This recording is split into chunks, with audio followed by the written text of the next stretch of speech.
একটা জানবেন নতুন কিছু শুরু করছেন। দেখুন দ্য ওয়ার্ল্ড এর কার্ড কিন্তু দেখাচ্ছে এটা যে আপনাদের একটা নতুন সাইকেল শুরু হচ্ছে। আপনারা যে এই যে পুরোনো সাইকেল একটা নেগেটিভিটির মধ্যে রয়েছেন, এই পুরোনো সাইকেল কিন্তু কমপ্লিট হবে। 2025 আপনাদের জন্য কিন্তু খুব ভালো খবর নিয়ে আসছে। কারণ আপনারা নতুন কিছু শুরু করছেন এবং পুরোনোকে ছাড়ছেন। আরেকটা জিনিস যেটা দেখতে পাচ্ছি যে আপনাদের ওপরে কিন্তু আহ, মানে বার্ড স্পিরিট যেগুলো থাকে, স্পিরিট যিনি আছেন, বার্ড স্পিরিট, অ্যাঞ্জেলস, এদের ওপরে কিন্তু এদের না আপনাদের উপরে অনেক মানে তীব্র দৃষ্টি দিয়ে রেখেছেন। তাদের সব সময় নজরে কিন্তু আপনারা থাকবেন।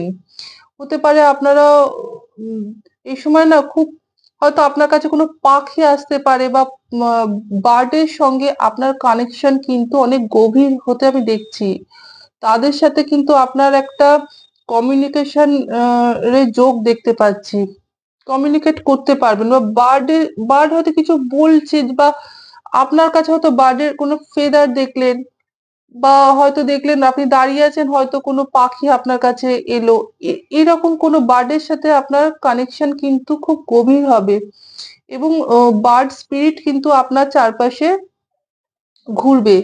তবে এই সময়ে কিন্তু আপনাদের রাগ, যারা মেষ রাশি এবং সিংহ রাশি, যাদের আমি তাদের কথা বিশেষ করে বলছি, আপনাদের মধ্যে কিন্তু এই 4টে মাস না খুব একটা রাগ, ক্রোধ, এগুলো কিন্তু বেড়ে যাবে।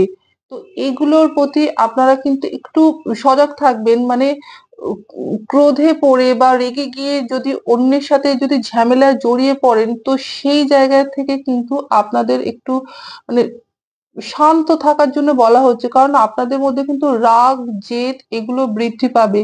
যাদের সিংহ রাশি বা লগ্ন বা মেষ রাশি বা লগ্ন, এদের কথা আমি বলছি।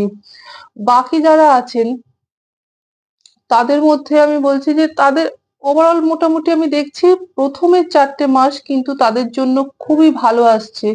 তার কারণ একটা দ্য ওয়ার্ল্ড এর কার্ড, আপনাদের সাইকেল শেষ হয়ে নতুন সাইকেল শুরু হচ্ছে এবং আপনাদের জন্য আহ, আপনাদের কাছে না কেউ ভালোবাসা নিয়ে আসতে পারে।